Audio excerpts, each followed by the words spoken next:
This is the 10th video in the series devoted to Bessey Shuffle diagrams. As a reminder, a shuffle S is said to be a Bessey shuffle if and only if S preserves or inverts Bessey sequences. Recall the Bessey sequences of order 8 are 1001, 0110, and its inversion 0110, 1001. Also recall that the digits of importance to us divide into two categories. Position 1, 4, 6, 7 will constitute set A. Those position values will be color-coded black, and positions 2, 3, 5, 8, which constitute the complement of A, will be color-coded red. We do this because of the special structure of Bessey sequences. Also, when a Bessey sequence is preserved, when its sequence form is preserved, we write that outcome as follows. If inversion of the sequence occurs, then that is described and represented as listed here. Finally, the two Bessey sequences divide into two categories of relationships for the locations of the zeros and ones. So for our top Bessey sequence here, 1001, 0110, it is the case that the ones are in positions 1, 4, 6, 7, and the zeros are in positions 2, 3, 5, 8. And the inversion of this Bessey sequence leads to the sequence down here below, in which the relationship between the zeros and ones switch places. Namely, the ones are now in positions 2, 3, 5, 8, and the zeros are in positions 1, 4, 6, 7. Our first Bessey shuffle today is Shuffle 37, which is a judicious Klondike shuffling with a special stacking of the four piles. You may recognize this stacking as something that I've called leapfrog stacking, because one pile is leaping over its neighbor to land on the next pile. So let's go ahead and demonstrate this shuffle. As always, we begin with our ordered packet 1 through 8. We'll perform the shuffle and then we'll look at what results from it. Okay, the judicious Klondike. How does this work? Recall, this is where you take the top and bottom card off as 1 and put them into a first pile. We'll call it pile 1. Top and bottom cards off as 1 into a second pile. Top and bottom off as 1 into a third pile. The last two cards make up a fourth pile. So this is pile 1, 2, 3, 4. So the stacking is as follows. 1 gets stacked on top of pile 3, so it leapfrogs over pile 2. Pile 2 leaps over the third pile of cards and lands on top of pile 4. From here, we're going to stack left on right, like this. So what is the new ordering of the cards, and can we express this information as a permutation in both Cauchy's two-line notation and also in cycle notation? So that's where we're headed. So in Cauchy's two-line notation, we obtain the following. The top row is always the same for what we're doing. The numbers 1 through 8 for row 1. And then the second row consists of the new ordering of the cards, which we see is 1, 8, 3, 6, 2, 7, 4, 5. Converting this two-line notation to one-line notation, which is also called cycle notation, we obtain the following. 1 goes to 1. So 1 is a fixed point. This means whatever begins in position 1 is returned to position 1. What about 2?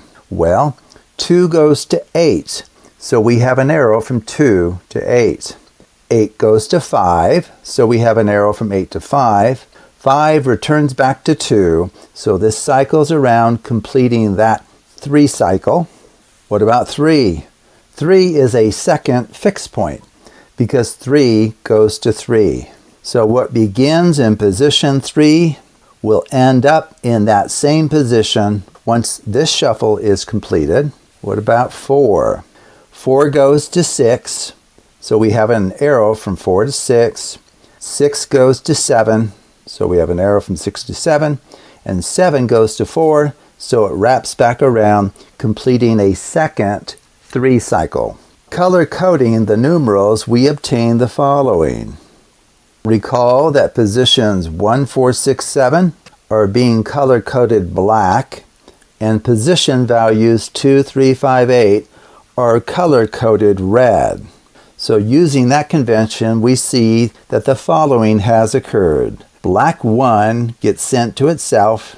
Red 2 goes to red 8, which goes to red 5, which wraps around to red 2. Red 3 goes to itself. It's a fixed point. Black 4 goes to black 6, which goes to black 7, which wraps around to black 4. So here we can see that inversion has not occurred. Each value gets sent to a value of the same color. And so once again, when that happens, we say that the Bessey sequence form has been preserved. So all of the cards that began in positions 1, 4, 6, 7 stay within those positions 1, 4, 6, 7. The same thing for the cards that originally began in positions 2, 3, 5, 8. They get returned somewhere to these position values 2, 3, 5, 8. So we're looking at this scenario here. Preservation of the Bessey sequence. We can illustrate that Bessey sequences are, quote, preserved by way of this shuffle by beginning with our quintessential example 1, 0, 0, 1, 0, 1, 1, 0. And we'll perform the shuffle. So recall, the judicious Klondike shuffle, we deal pairs using the Klondike shuffle to the table, to 4 piles. The stacking is indicated here. So pile 1 goes on top of pile 3. Pile 2 goes on top of pile 4. And then we stack the left pile on top of the right. So what does that give us? Do we get back to the original Bessey sequence form 1, 0, 0, 1, 0, 1, 1, 0? And we do indeed. Now it is true that most of the zeros and ones are moving around. They're in different locations than they were before the shuffle was performed, with 2 exceptions. Remember, whatever begins in position 1 ends back in position 1. It's a fixed point. Whatever begins in position 3, namely this 0 right here, returns to that exact location once the shuffle is finished. All of the other cards are genuinely moving around within their own categories, the ones moving around within themselves and the zeros moving around among themselves. If we take a look at the Bessey Shuffle diagram, top row on the left, we can see that our permutation leads to the following diagram. Note that positions 1 and 3 correspond to fixed points, whereas 2 goes to 8, which goes to 5, which cycles back to 2. That means if we begin at 2, there should be an arrow from 2 to 8, and from 8 down to 5, and from 5 back up to 2, completing that 3 cycle. We also say that the values 2, 5, 8 constitute an orbit, since these values just move around among themselves. For the second 3 cycle here, we see that 4 goes to 6, which goes to 7, which wraps around and goes to 4.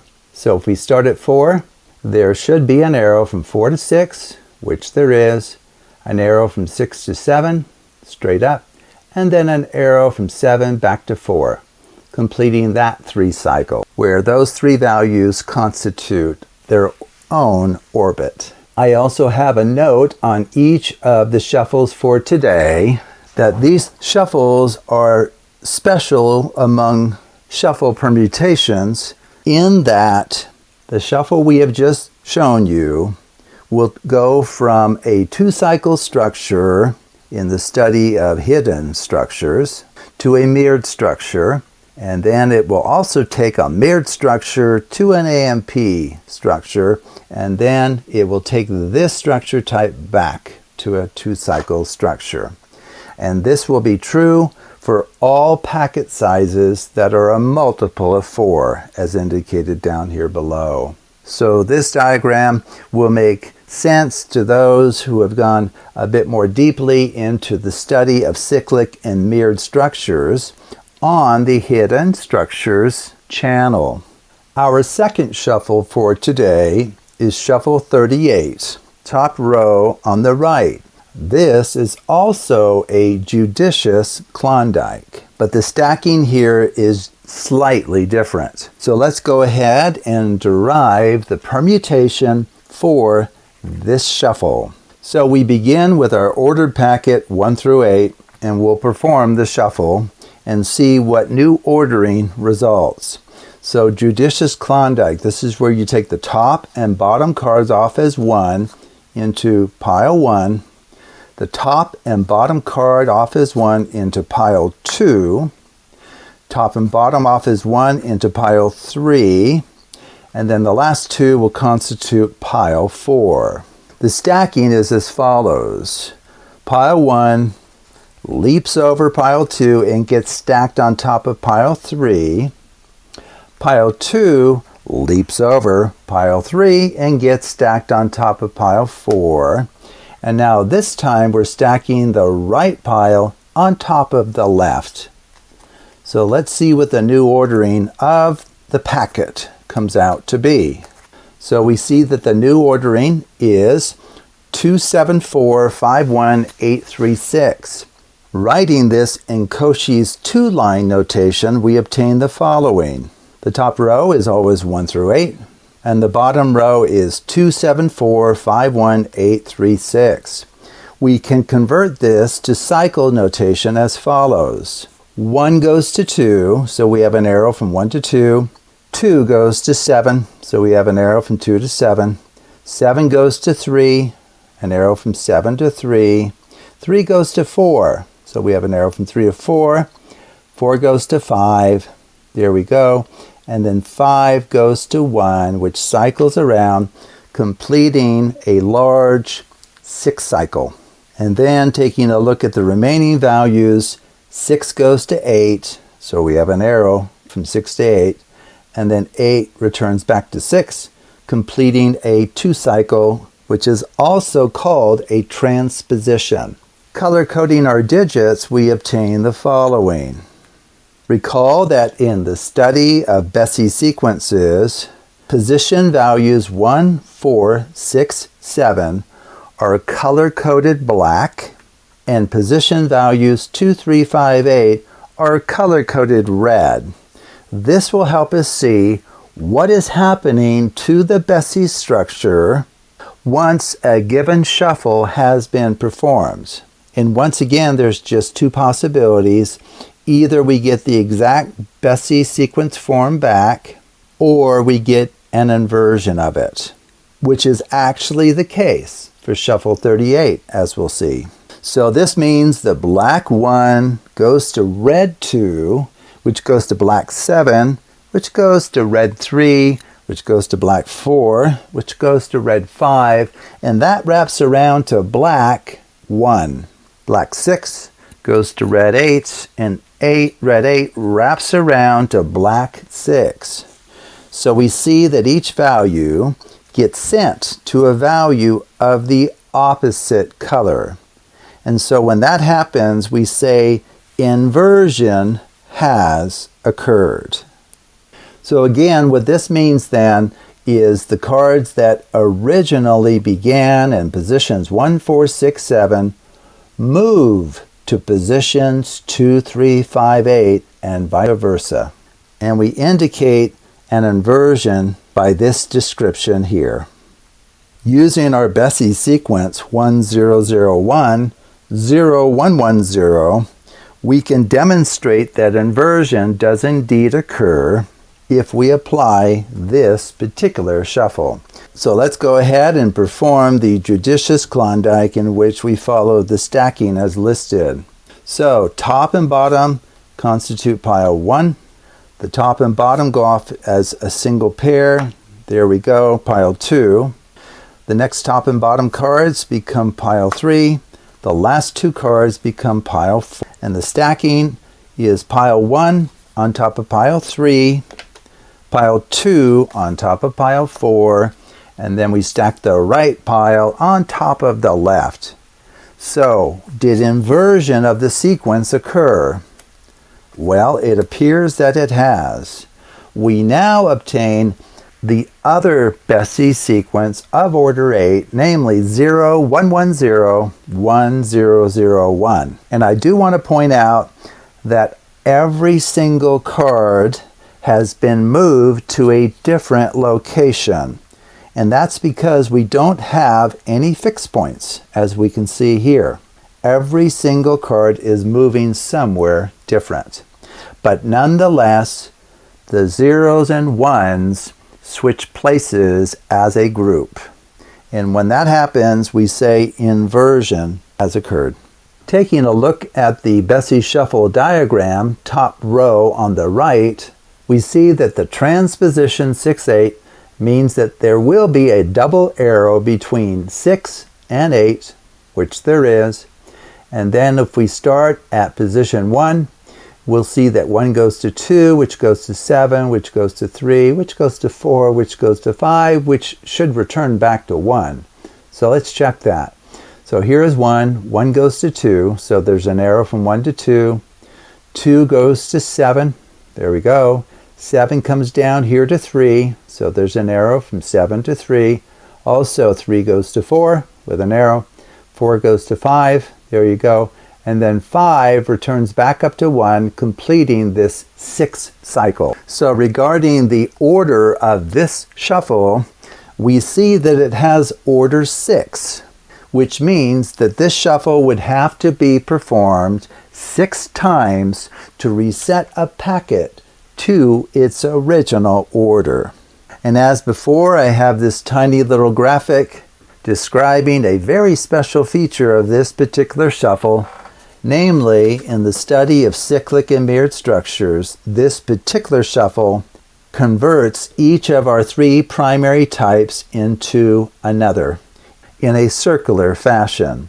So 2 cycles are converted to mirrored structures, which are converted to AMP structures, which are converted back to 2 cycles. And this is true for all packets of size 4n, for any natural number n. So this will mean something to those who have studied these 3 primary structure types on the Hidden Structures channel. Our third shuffle is Shuffle 39. It's also a judicious Klondike, but this time we're stacking from right to left in sort of a leapfrog fashion, as we'll see. Okay, so what we do here is we begin with our ordered packet, as always, 1 through 8.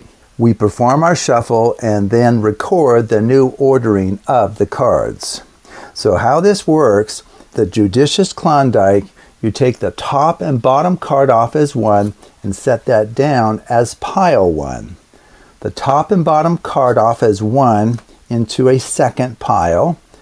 Top and bottom off as 1 into a third. The last 2 cards become pile 4. The stacking is as follows. Pile 4 gets stacked on top of pile 2, so you can think of it as leaping over its neighbor. And then pile 3 gets stacked on top of pile 1, so it leaps over its neighbor. And then we're stacking the right pile on top of the left. So what is the new ordering of the cards? Let's take a look. So we obtain the following. 4, 5, 2, 7, 3, 6, 1, 8. So expressing this in Cauchy's two-line notation, we obtain the following. The top row is always 1 through 8. The bottom row is 4, 5, 2, 7, 3, 6, 1, 8. We can convert this to cycle notation as follows. 1 goes to 4, so there's an arrow from 1 to 4. 4 goes to 7, so there's an arrow from 4 to 7. 7 wraps around to 1, so that completes a 3 cycle. 2, where does 2 go? 2 goes to 5, so there's an arrow from 2 to 5. 5 goes to 3, so there's an arrow from 5 to 3. And then 3 wraps back around to 2, so that completes a second 3 cycle. And then we get a couple of fixed points. 6 goes to 6, so we can write that as a single cycle, or a 1 cycle we call it. And also 8 goes to 8, which is a second 1 cycle. Now remember, in the cycle notation of permutations, we typically do not include the 1 cycles, as long as we are clear on the size of the set that we're working with.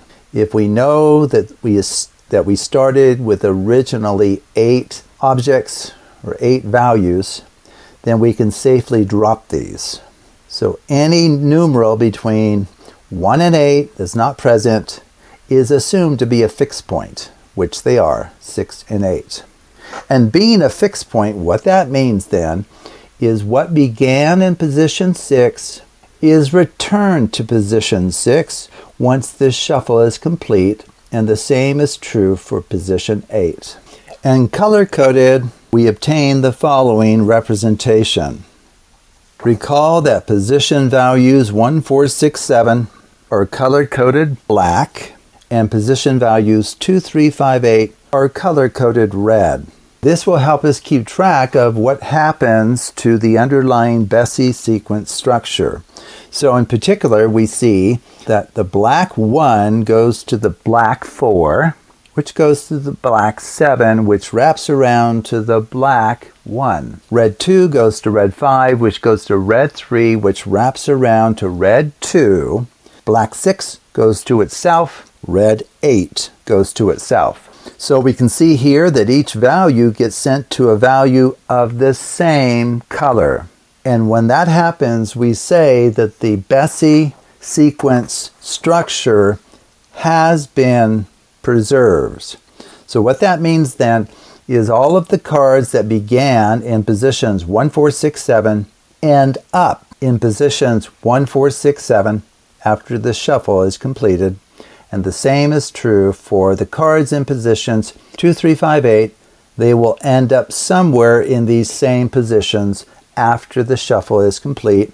And we represent all of that by the following set of symbols. So this means that inversion has not occurred. So in particular, it means that if we begin with this Bessey sequence 1, 0, 0, 1, 0, 1, 1, 0, and perform this shuffle, we should get that sequence form back. So remember, the judicious Klondike, we're taking the top and bottom card off as 1 and setting that pair down as pile 1. Top and bottom off as 1 into pile 2. Top and bottom off as 1 into pile 3. The last 2 make up pile 4. The stacking is the 4th pile gets stacked on top of the 2nd pile. The 3rd pile gets stacked on top of the 1st, and then we're stacking the right pile on top of the left. And so we should get back to 1, 0, 0, 1, 0, 1, 1, 0.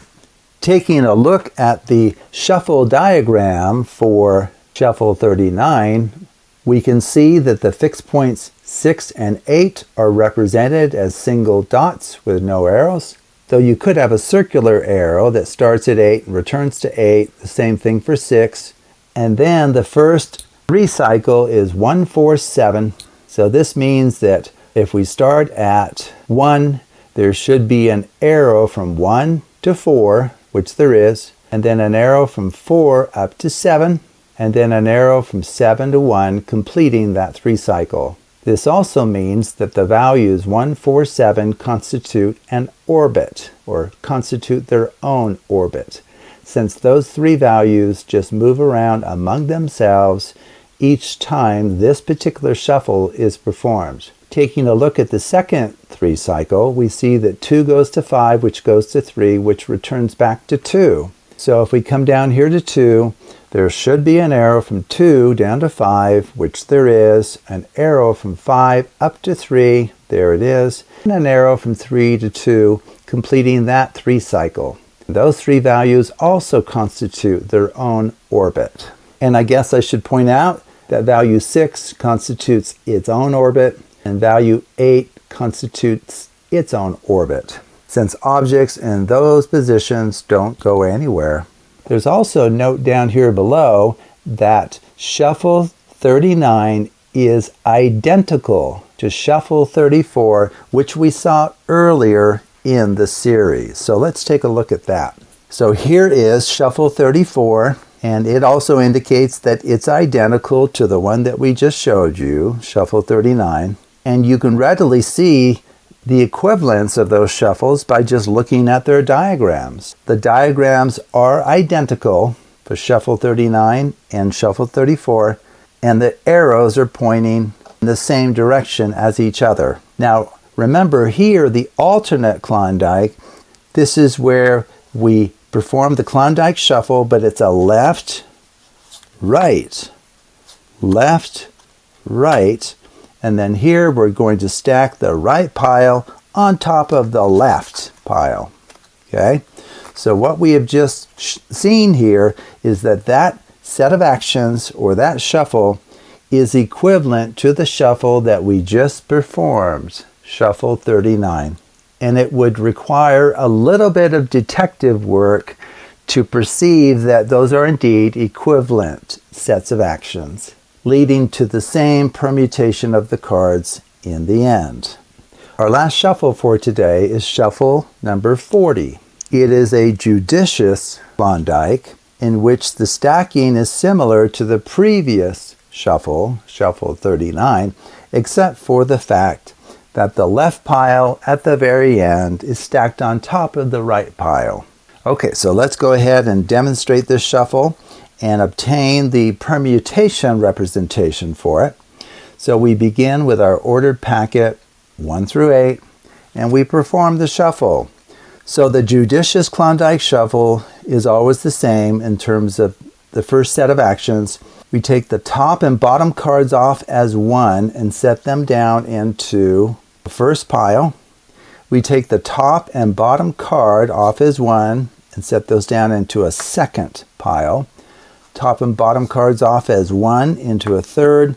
The last 2 cards make up the fourth pile. Stacking is as follows. Pile 4 on top of pile 2, pile 3 on top of pile 1, and then we will stack the left pile on top of the right. So recall, this is pile 1, 2, 3, 4.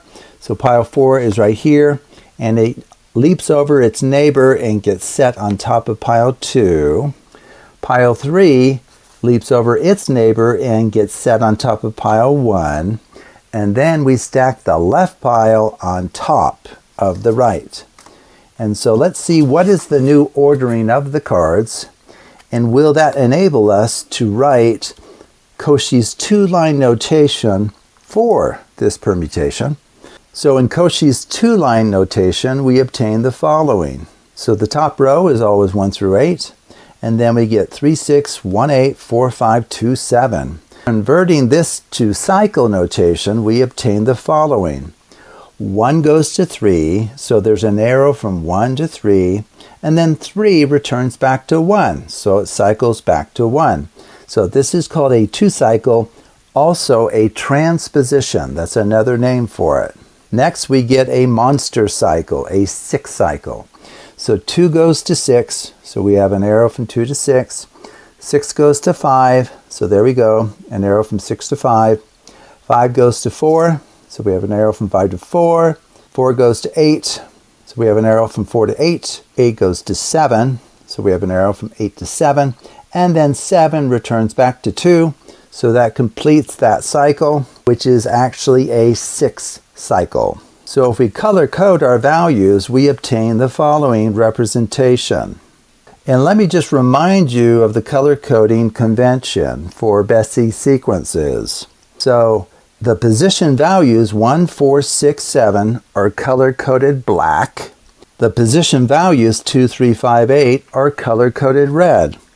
And this will help us determine the effect of the shuffle on our Bessey sequence structure. So we can see here that black 1 goes to red 3, which wraps around to black 1. Red 2 goes to black 6, which goes to red 5, which goes to black 4, which goes to red 8, which goes to black 7, which wraps around to red 2. So we see that each value gets sent to a value of the opposite color. And when this happens, inversion has occurred. So what this means then is that the cards that originally began in positions 1, 4, 6, 7 get moved to positions 2, 3, 5, 8 in some assignment, and vice versa. The cards that originally began in positions 2, 3, 5, 8 get moved to positions 1, 4, 6, 7. In fact, we can see how they've gotten moved taking a look at our cycle notation for the permutation. So every single card is moving location, but it's doing it in such a way that there's a wholesale replacement between the positions 1, 4, 6, 7 and the position 2, 3, 5, 8. Now it will be very helpful to see this effect on our Bessey sequence 1001, 0110, because this shuffle apparently should invert this sequence. So let's go ahead and perform the shuffle. So this is the judicious Klondike. So you take the top and bottom off as 1, set that down as pile 1, top and bottom down as 1, pile 2, top and bottom off as 1, pile 3. The last 2 become pile 4. Now we're stacking the 4th pile on top of the 2nd, the 3rd pile on top of the 1st, and then we're stacking the left pile on top of the right. So we should now get the inversion. So we should get a 0, 1, 1, 0, 1, 0, 0, 1. So our original Bessey sequence has been inverted. And so the zeros and ones have switched places according to the assignments described here in our cycle notation of this permutation. So taking a look at our shuffle diagram for shuffle number 40, we see the following. Since we have a transposition 1, 3, we should expect to see a double arrow between 1 and 3, which we do. Also, the 6th cycle is as follows. 2 goes to 6, which goes to 5, which goes to 4, which goes to 8, which goes to 7, which wraps around to 2. So let's go ahead and begin at 2. So there will be an arrow from 2 down to 6, which there is, an arrow from 6 down to 5, which there is, an arrow from 5 to 4, right there, and then an arrow from 4 up to 8, and then an arrow from 8 to 7, and then an arrow from 7 back to 2, completing that 6th cycle. So in particular, this shuffle is of order 6, since we have a transposition here and a 6th cycle. So it would require performing this shuffle 6 times to return a packet of 8 cards back to its original order. Okay, so finally, let's show an application of all of this today. Okay, for our application today, we're going to work with 4 piles of 4 cards each. So if you were here, I would have you kind of randomize the cards within each pile. That would be just fine. Okay, same thing here. Maybe you'll mix these in some fashion. And then over here, you'll mix these like that. That's just great.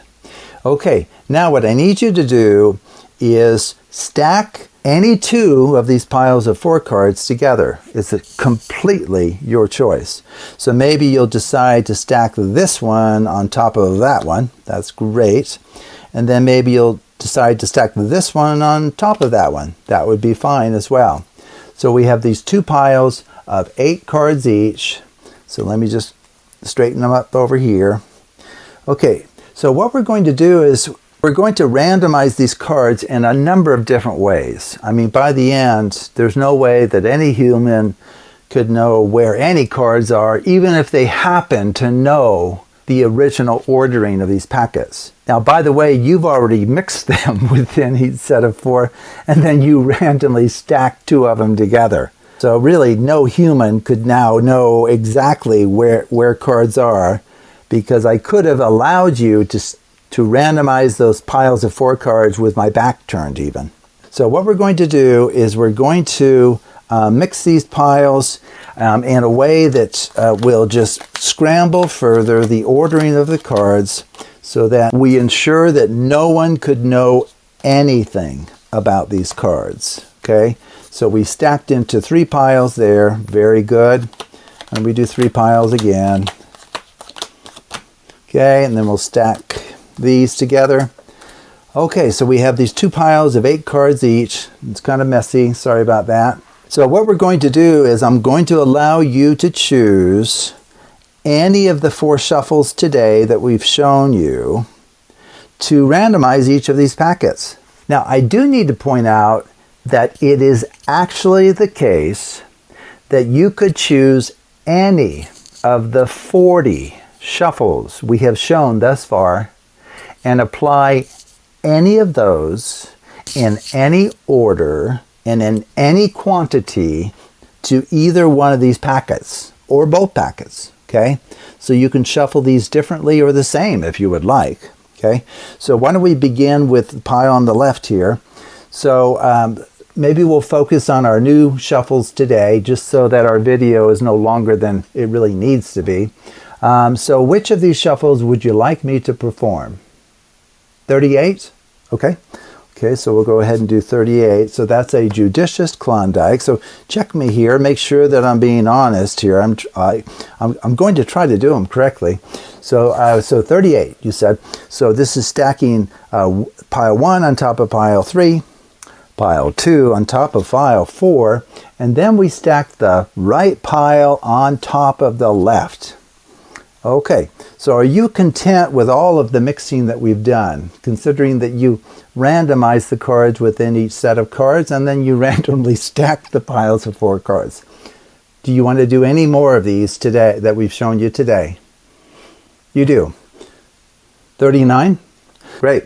So this is where we're still doing a judicious Klondike. So top and bottom come off as 1. Top and bottom come off as 1. And then the 4th pile goes down. So shuffle 39 says to stack the 4th pile on top of the 2nd, the 3rd pile on top of the 1st, and then shuffle 39, what is it? The right pile on top of the left. Okay. Would you like to perform any more of these? Just one more? So which one? 37 or 40? Oh, that's a bit tricky. You want to perform 38 a second time. Oh, okay, that's just fine. So shuffle 38 again. So judicious Klondike, this is where we take the top and bottom off as 1, put them into a 1st pile, top and bottom off as 1, 2nd pile, top and bottom off as 1, 3rd, and then the last 2 become the 4th pile. And so shuffle 38 is what? Stacking pile 1 on top of pile 3, pile 2 on top of pile 4, and then we stack the right pile on top of the left. Okay, so why don't we put it sideways like that, because it will indicate that we're done kind of mixing these cards, that you're content with how well mixed they've been.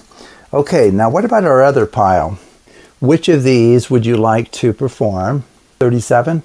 Shuffle 37? Okay, so this is a Klondike as well, a judicious Klondike. So take the top and bottom off as 1 for pile 1, top and bottom off as 1, pile 2, top and bottom off as 1, pile 3, and then the last 2 become pile 4. So for shuffle 37, we're stacking the first pile on top of the third, the second on top of the fourth, and then we're stacking the left on the right. Okay? So would you like to perform any more of these? You would. So which one? 39? Okay, so 39, we'll do that one next. So here's the Klondike again. Judicious Klondike, top and bottom, go into pile 1. The next top and bottom cards, pile 2, pile 3, and then the last two, pile 4.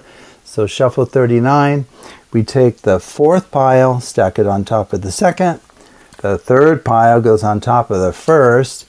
And now we stack the right on the left. Okay, would you like to do any more of these? You would. Oh, okay. So you want to do a couple of shuffles from earlier in the series. That's fine. I told you that you could, so I guess that's fine. You want to do a mange over under? Okay. So do people remember from earlier in the series, this is where you push the top card into your other hand. And so a mange over under is where you go over, under, over, under, over, under, over. Okay, that's a good one to do. You want to do an LR with right on left? Okay, that was one of the earlier shuffles that we showed you actually. Left, right, and stack right on left. The Australian shuffle as well. You're choosing all of the weird shuffles, but anyway, they're great shuffles. The Australian down under. Do you remember how that works? This is where you go down, under, down, under, down, under, down, under, down, under, down, under, down, under. Okay, very, very good. Okay, is that enough for now? You want to do one more of these that we just showed you today. 40? Shuffle 40? Okay, so we're back to the judicious Klondike. So we'll go top and bottom off is pile 1, pile 2, pile 3, and then pile 4. And then shuffle 40 is we stack the fourth pile on top of the second, third pile on top of the first, and now we're stacking the left pile on top of the right. Oh, wow, that is a lot of work. Okay, and now we're going to do something we've never done before, which is kind of fun to do actually. We're going to take this little pile here, and what I'm going to do is I'm just going to Klondike, essentially kind of beginning the same as we've always done. Isn't that funny? Kind of a judicious Klondike. But I'm going to do the same thing here, but stack it on top. Okay? So we're going to go like that, like this, and like you want these over there instead of there? Okay, that's fine. And the last ones go right there. Okay, I should have given you more choices. I apologize for that, but you messed up my perfect organization of setting those down. But that's fine, so you scrambled them a bit. Okay, so finally that gives us these 4 pairs, 4 sets of 4. Gives us 4 sets of 4, okay? Oh yeah, that's right. I have a written prediction over here that's been in camera view the whole time. So let's just see what it says here. Each pile will contain exactly 1 club, heart, spade, and diamond. Is that even possible? Well, let's find out. Let's see, maybe I'll pick up this one first. The club, heart, spade, diamond. I can't believe it. Wait a second. Each of the piles will have exactly 1. No way. Club, heart, spade, diamond. Each of these will be a club, heart, spade, diamond.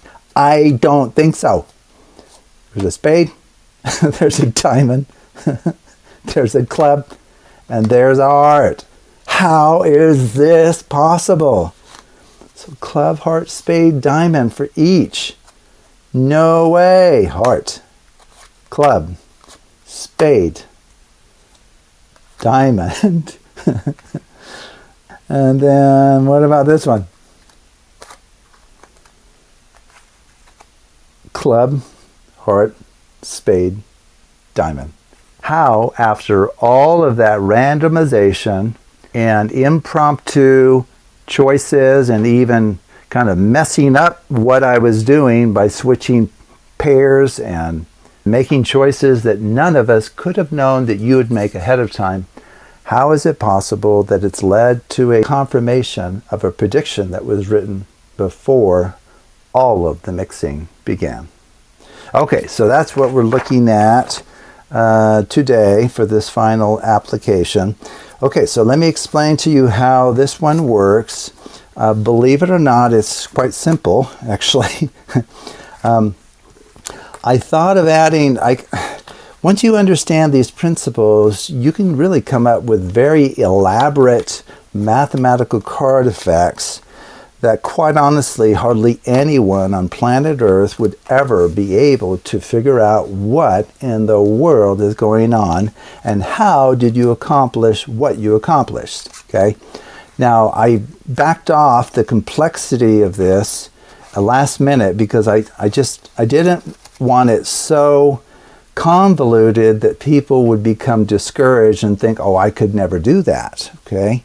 So just realize that you can add additional mind-blowing elements to an effect like this that will just keep anyone from ever being able to reconstruct how it was done and how the seemingly impossible prediction came out to be true. Okay, so what I did was, if you remember, I had those 4 sets of 4 cards each out. Now, I had them face down, right? You remember that. They were face down at the beginning. But this is what they consisted of. They were just 4 cards of the same suit within each of those 4 piles. That's all it was. So let's say, and it doesn't matter where you put these piles. So maybe this pile's here, and then this one's right here, and this one's right here, and then this one's right here. Okay? So the order of these makes no difference. And so what I asked you to do was to stack together any 2 of these. And you truly can do that and stack them in either order. So you could stack this one on top of that one if you wanted, or this one on top of that one, or this one on top of that one. It doesn't matter. You can do a diagonal. Put this one on top of that one, and then this one on top of that one. It won't actually matter. Oh, I guess I should back up just a moment as well. Just a second ago, when I had 4 piles of 4, if you remember, I allowed the spectator to mix the cards within each set of 4. Well, within each set of 4, you had 4 of the same suit. So it doesn't matter how you mix those. You still have 4 cards of the same suit, okay? So I did add that little randomization element where the spectator was allowed to mix the cards within each set of 4, which is fine. I kind of forgot about it here, okay? And then you just have them stacked together, 2 piles of 4. Now we have 2 sets of 8 cards, okay? And then if you remember what I did, and this isn't the only way to get yourself set up so that you can perform these Bessey Shuffles. But right now, this has an organizational structure that could be characterized as 1, 1, 1, 1, 4 ones and 4 zeros. It's like 4 ones, 4 zeros. Now, we want to convert that to a Bessey sequence. Well, if you've been watching any of the videos on the Bessey sequence playlist, you know that there's a very classy way of converting this packet structure to a Bessey sequence.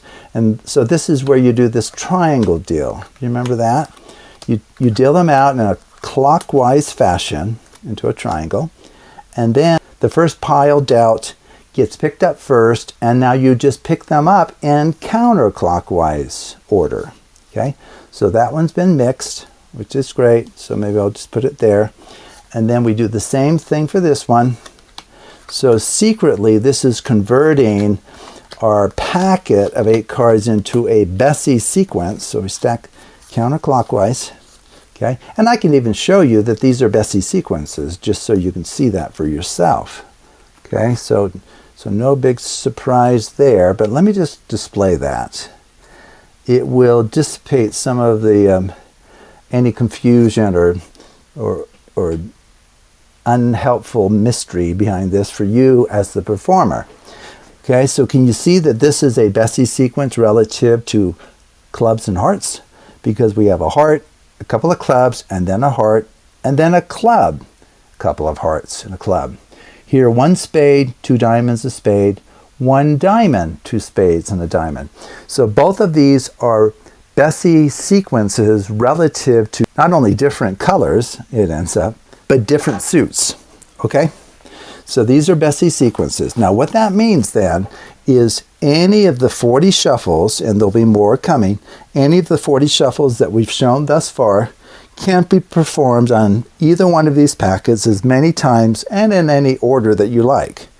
And it will not undermine the fundamental structure here. Now it might invert it. You remember that? Instead of being like a 1 0 0 1 0 1 1 0, it might be 0 1 1 0 1 0 0 1. That doesn't matter. That will not affect where we're headed in the least, okay? So if we happen to choose one of our shuffles, such as shuffle 38, which inverts the sequence, it doesn't matter. It won't hurt it, okay? So at this point, you have the spectator dictate how to mix each of these. Now, I meant to just stay focused on the new shuffles for the day, which are these 4. And I think for the first packet that we mixed, we did that. I think I did one of the new shuffles once, and then I did one of the other shuffles twice, something like that. And then for the other packet, if you remember, I began and I did one of these new shuffles, and then I pretended, and this was on the fly. I wasn't planning on doing this. I thought, oh, maybe the spectator will say, can I do one of the earlier ones? You know, because people are always maybe trying to trip you up. It doesn't matter in the end. So I said, I pretended that they called for one of the earlier ones. And I think it was the mange. I said, oh, they want us to do the mange. Oh, you want me to do the mange? Okay, that's just fine. Okay, and then I asked them for any others. I think they said the LR maybe. No, I think it was the Australian Down Under next, and then the LR. But it actually doesn't matter because these are all Bessey Shuffles, and they preserve or invert Bessey sequences. Because that's the Australian Down Under. And then this one, we haven't done anything to it yet, but you can do any of these. Why don't we do 2 of the new shuffles here? 37. Okay, why don't we do 37? So, okay, so this is the judicious Klondike. You Klondike pairs to the table, and then 37. We're stacking pile 1 on top of pile 3, 2 on top of pile 4, and then we're stacking left on right. Okay, so why don't we do one more of these? You want to do 40? Shuffle 40? Okay, that's just fine. But once again, just realize you can do any of the shuffles I've shown you. Shuffle 40 is where we go pile 4 on top of pile 2, pile 3 on top of pile 1, and then we're stacking left on right. Okay. And then if we want, we could throw in an LR shuffle if you wanted. Okay. Do as many of those as you like. We could do them to 4 piles if you wanted, and so forth. But anyway, the point is you can perform any of these shuffles in any order and in any quantity. Okay, and then we're almost done. Okay, now there are places you can go from here that make it more complex. And I don't know if maybe I should show that to you or not, because we've shown you, kind of a fairly simplified version. So let me remind you of what I did. Okay, so what I did was, if I did a judicious Klondike, right? I did a 1, 2, 3, 4, and then the other pile I did a 1, 2, and then I pretended that you asked me to put the next pair on the 4th pile instead of the 3rd. So it's like we switched those, right? And that gave us 4 piles of 4, and those actually confirmed our prediction, right? Our prediction was correct. So you can finish in exactly that same way if you like. Originally, maybe I'll just show you what I had in mind originally, since I've shown you kind of an easier version. What I had in mind originally was to do a left-right shuffle for each of these. Okay, and the spectator can do that as well. And then we can play this fun swapping procedure. So if you've seen this before, I've shown it on the channel. It's a really powerful principle that involves mirrored constructions. And technically, these two piles here are mirrored piles, and these are mirrored piles. Well, what that allows you to do is this really fun swapping idea where we have 4 cards in each. So the rule is you are allowed then 3 swaps. It's 1 swap fewer than the number of cards in each half. So what is a swap? Swap is where you move the top to the bottom. Okay, there's 1 swap. You're allowed 2 more swaps. So maybe you'll perform them here. And then what you do is you set aside this pair. Okay, so this pair just goes right there like that. And then let's see, we have 3 each, so we can do 2 swaps. So maybe we'll do 1 on each. Okay, so that gives us another pair, like right here. And then, let's see, we're down to just 1 swap. So maybe they'll swap those 2. That gives us a pair right there. And this gives us a pair right here. Okay, very good. So what we do is we have these 4 pairs, essentially. We'll kind of leave them there for a moment. Now, the spectator's free to do their own swapping procedure here. They truly can. So over here, maybe they'll say, okay, I want to do 2 swaps here, and then 1 over here, and then you set aside the next pair, okay, as a separate pair. Maybe they'll perform, they are allowed 2 here, both swaps here, 1, 2, and then you set those aside as a separate pair. Very good. And now you're allowed 1 swap. Maybe they'll apply it there, set aside the new top pair, and then the last 2 cards constitute a pair. Okay, so we have these 4 pairs of cards. Okay, so let me just go ahead and just put them out. So 4 pairs of cards. That, very good.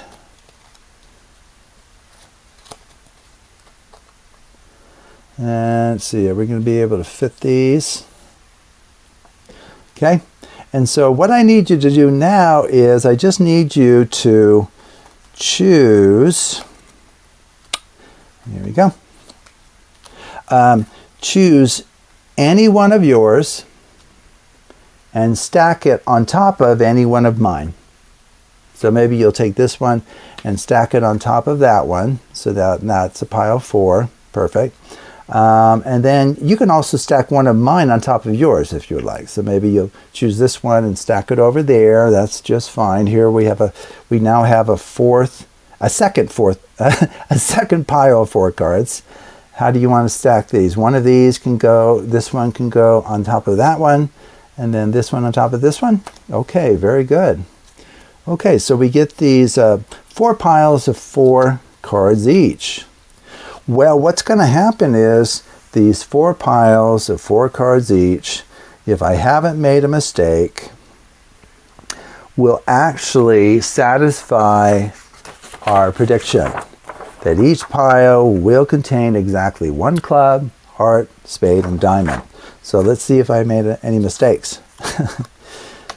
There's a heart, a club, spade, a diamond. Check that out. There's a club, heart, a spade, diamond. How is this even possible? I'll span them out like this. And then we get, what do we get?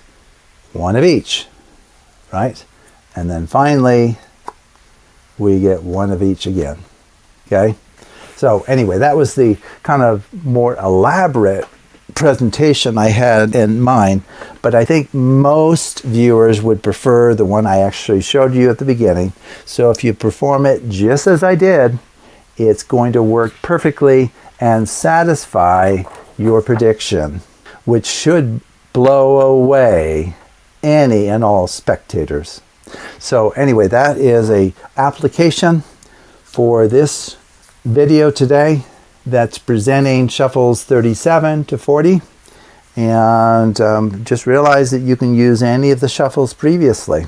So there's a lot to contemplate here if you want to kind of think through what we did, and if you're able to do this more elaborate one, then kudos to you. You are a mathematical card wizard. I should award you with a PhD in mathematical card magic. So thank you for watching, and look for the next video in this series. I believe it will be my 11th video out of 12, which will complete our entire series devoted to Bessey Shuffle diagrams.